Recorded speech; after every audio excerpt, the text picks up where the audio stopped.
Perang Israel-Hamas di Gaza telah berlangsung 1 tahun. Selain menewaskan 41.000 lebih warga menurut Kementerian Kesehatan Gaza, perang ini juga menyebabkan sekitar 100.000 warga Palestina terluka.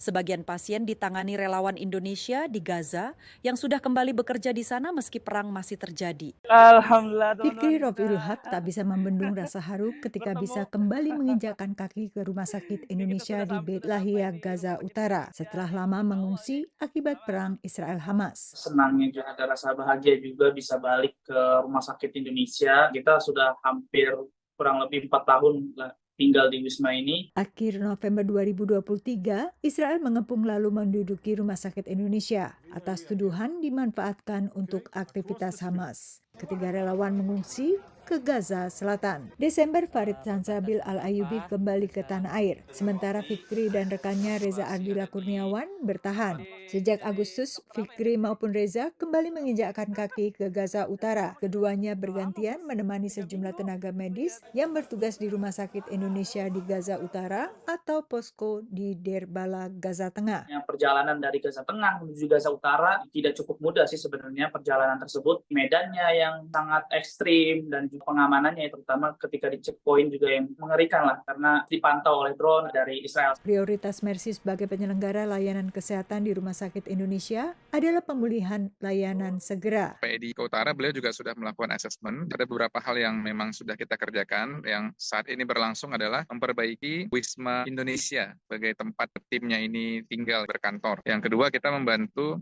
solar panel menjadi sumber energi listrik di Rumah Sakit Indonesia di Gaza. Edi Wahyudi adalah relawan Mercy yang juga kembali ke Gaza. Ia dulu memimpin pembangunan rumah sakit sejak 2011 dan akan memimpin proses perbaikan bangunan dan fasilitas rumah sakit.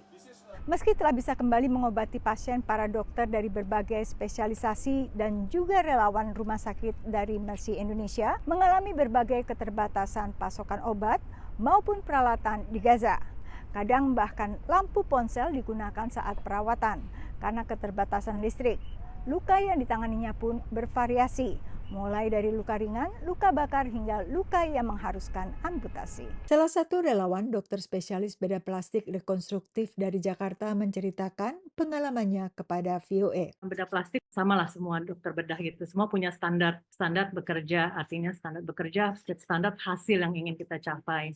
Tapi ya memang begitu, semuanya nggak ada. Jadi kita tantangan terbesar ya menyesuaikan, menurunkan standar kita, tapi tetap menolong pasien untuk membantu rekonstruksi tahap selanjutnya. Dr. Endrina telah berpengalaman menangani luka parah akibat bom di Jakarta. Tapi di Gaza banyak pasiennya adalah anak-anak. Iya, tapi jadi ingat anak sendiri dulu kecil bisa main-main ya dengan leluasa, sementara di sini mereka harus menderita cacat yang berat gitu. Dan amputasinya pun kadang-kadang 2 tungkai, 3 tungkai, 4 tungkai gitu ya. Tapi salut dengan anak-anak sini, resilientnya luar biasa sih. Mereka bisa tertawa, masih bisa tersenyum, itu kan buat saya ya lihatlah bagaimana mereka tuh memang kuat ya. Bagaimanapun perkembangan konflik Israel-Hamas yang kini meluas ke Hizbullah di Lebanon, Mercy berencana melanjutkan layanannya di Gaza bekerja sama dengan Organisasi Kesehatan Dunia WHO. Dari Washington DC, Yuni Salim dan tim VOA.